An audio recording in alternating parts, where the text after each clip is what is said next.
Next देखिए हमारे पास fifth क्या है, a rectangular field is 90 metre by 70 metre. इसका क्या मतलब है बेटा कि 90 मीटर कोई भी रेक्टेंगुलर फील्ड है वो लंबा है और 70 मीटर चौड़ा है। A man walks around it at the rate of 4 kilometre per hour, what is the time will he take in making 5 rounds. अब उसने हमें टाइम पूछा है, इसमें पूछा था वो कितनी डिस्टेंस कवर करेगा अगर वो 20 राउंड लगाता है। सम थोड़ा वैसा ही है, बट इसमें उसने ये कहा है कि वो कितना 5 राउंड लगा लेता है। ठीक है, 5 राउंड लगाने के बाद उसको कितना टाइम लगेगा। अब और इसमें दिया क्या हुआ, उसकी स्पीड दी हुई है बेटा कि वो 4 किलोमीटर कवर कर लेता है अगर वो 1 घंटा चलता है। जब 4 किलोमीटर कवर करता है 1 घंटा चलता है तो ये स्पीड होती है, उसकी स्पीड दी हुई है। ठीक है, और हमने निकालना क्या है बेटा, टाइम निकालना है कि वो कैसे इसको कवर करेगा। हमारा सम है बेटा मीटर्स में, है ना, और यहाँ पर है किलोमीटर में। आधा सम मीटर में है, आधा किलोमीटर में है, तो हमें इसको किलोमीटर को मीटर में सेट करना पड़ेगा। देखते हैं या मीटर को किलोमीटर। ये एक हमारे पास 90 बाय 70 मीटर का रेक्टेंगुलर फॉर्म है या एक फील्ड है। Perimeter of a rectangular field क्या होगा, 2 इंटू लंबाई प्लस चौड़ाई, length into breadth, 2 into 70 plus 90, 160। 160 को यानी 16 टू जा 32 होता है, 0 लगा दी तो 320 मीटर आ गया। अब ये जो 320 मीटर आया वो क्या आया बेटा, अगर कोई जना इसका 1 राउंड लगाएगा, क्योंकि पेरीमीटर क्या होता है एक हिसाब से 1 राउंड होता है, तो 5 है कि 5 इंटू 320, यानी कि जब 5 से मल्टीप्लाई करेंगे ना तो हमारे पास 1600 मीटर आ जाएगा। अब मल्टीप्लाई करके देखना है। ठीक है, अब स्पीड हमें कितनी दी हुई है, 4 किलोमीटर। ये पर आवर होता है, यानी कि एक घंटे में वो 4 किलोमीटर चलता है, चाहे ये उसने मीटर में दिया हुआ है हमें, है ना। तो हमें पता है बेटा पहले हम 1 यूनिट में बनाते हैं पूरे सम को, यानी कि या तो किलोमीटर में बनाए या मीटर में बनाए, तो 16/1000 लग जाता है, क्योंकि 1 किलोमीटर में 1000 मीटर होते हैं। तो बेटा हमने 2 जीरोज के साथ 2 जीरोज काट दी, तो ये क्या बन गया हमारे पास 16/10 किलोमीटर। या इसको 1 जीरो हो तो ऊपर हम एक अक्षर के बाद पॉइंट लगा देते हैं, तो 1.6 किलोमीटर आ जाएगा।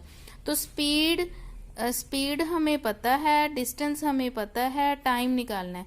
ठीक है, तो बेटा ये इन तीनों में ना एक रिलेशन होता है, इन तीनों को मिलाकर एक फार्मूला होता है जो आगे आप बहुत करेंगे, बट ये फर्स्ट टाइम आपके यहाँ इंट्रोड्यूस हुआ है इस चैप्टर में। तो आपको याद ही रखना पड़ेगा कि स्पीड किसके बराबर होता है, डिस्टेंस बाय टाइम के।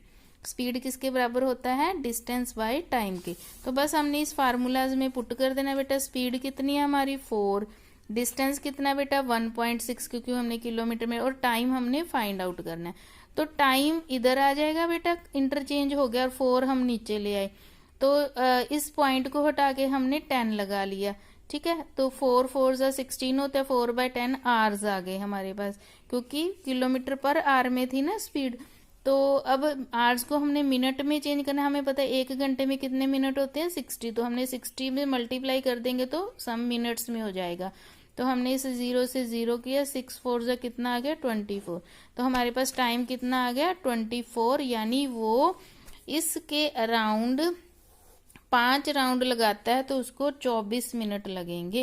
ये थोड़ा सा क्वेश्चन आपको डिफरेंट लगेगा, क्योंकि पेरीमीटर निकालना आपने सीख लिया, डिस्टेंस हमने सीख ली ये भी, बट स्पीड, डिस्टेंस, टाइम, इन तीनों में एक रिलेशन होता है, speed is equal to distance by time.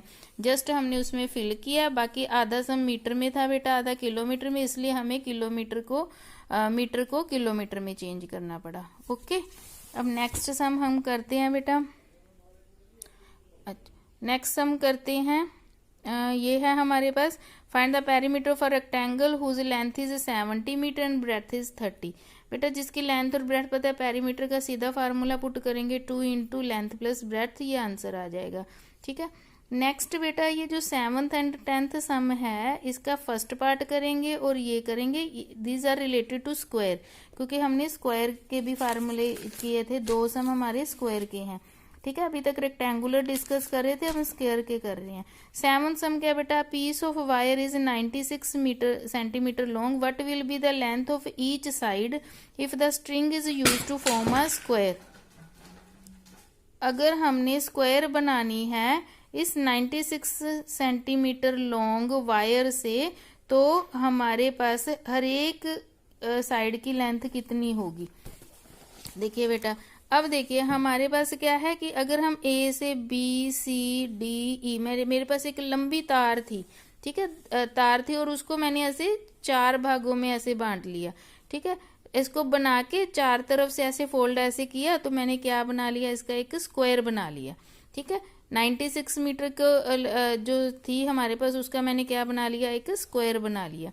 अब हमने ये बताना है कि इसकी इस वाली साइड या ये वाली साइड या ये कितने कितने सेंटीमीटर में डिवाइड हुई, कितने सेंटीमीटर की रही। अगर मैंने पूरे उस धागे को ऐसे ऐसे रख के एक स्क्वायर बना लिया तो मतलब ये क्या बन गया बेटा, उसका पेरीमीटर बन गया। तो पेरीमीटर ऑफ अ स्क्वायर क्या हो गया, 4 into A is the length of the side. But उसने हमें पेरीमीटर कितना दिया हुआ है, 96। तो हम कह रहे हैं कि 4 इंटू ईच साइड की लेंथ होती है, तो ए की वैल्यू कितनी आ जाएगी, 96/4। ए से आपने कंफ्यूज नहीं होना, A is the length of side, चाहे आप इसको ऐसे भी लिख सकते हैं 4 into length of one side, यानी कि पेरीमीटर ऑफ स्क्वायर क्या होता है, 4 into length of one side, ऐसे भी लिख सकते हैं। तो ए कितना आ गया बेटा, 96/4 यानी 24 सेंटीमीटर आ गया। तो यानी 24 सेंटीमीटर की एक लेंथ बनेगी, 24, ये भी 24, ये भी 24 एंड ये भी 24। आप इन सभी का टोटल करके देखना, वो 96 आ जाएगा। यानी 24 साइड्स में उसको कन्वर्ट करके उसने एक 96 सेंटीमीटर का स्क्वायर बना लिया, ठीक है। नेक्स्ट 10th सम क्या है बेटा हमारे पास, 10th सम में भी एक हमारे पास 325 मीटर की एक हमें साइड दी हुई है एक स्क्वायर की, और उसने इसके आसपास सेम ही क्या करनी है बेटे, फेंस करनी है, यहाँ पर उसने तार लगानी है हर तरफ, ठीक है। तो उसको ये पूछ रहा है कि कितना खर्चा आएगा, इतनी तार अगर हम सारे की तरफ लगाएं तो कितना खर्चा आएगा।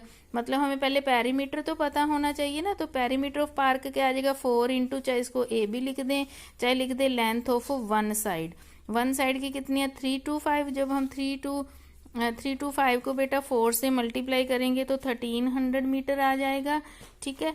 अब हमें उसने बताया हुआ बेटा कि अगर हम ये हमारे पास 1300 मीटर आ गया बेटा, 325 को जब हम 4 से करेंगे तो 1300 मीटर आ रहा है। अब हमें ये पता लग गया कि यहाँ से लेके अगर ये पूरा देखें, ये पूरा कितने मीटर है, 1300 मीटर है। और हमने इसका खर्चा पता करना है, अगर हम 1300 मीटर पे फेंस लगाएं तो खर्चा कितना आएगा। उसने हमें दिया हुआ है बेटा कि 1 मीटर पर अगर आप फेंस लगाते हैं तो 25 रुपीज खर्चा आता है। 1 मीटर का पता हो, ज्यादा मीटर का पता करना हो तो हम क्या करते हैं, मल्टीप्लाई। 1 मीटर की फेंस लगाते हैं तो 25 रुपीज खर्चा आता है। 1300 मीटर की फेंस लगाएंगे तो बेटा उसको उससे मल्टीप्लाई करके हमारे पास कितना आ जाएगा, 32,500 रुपीज का खर्चा आएगा बेटा, 32,500 रुपीज का खर्चा आएगा अगर हम इस साड़ी को फेंसिंग करते हैं। Thank you.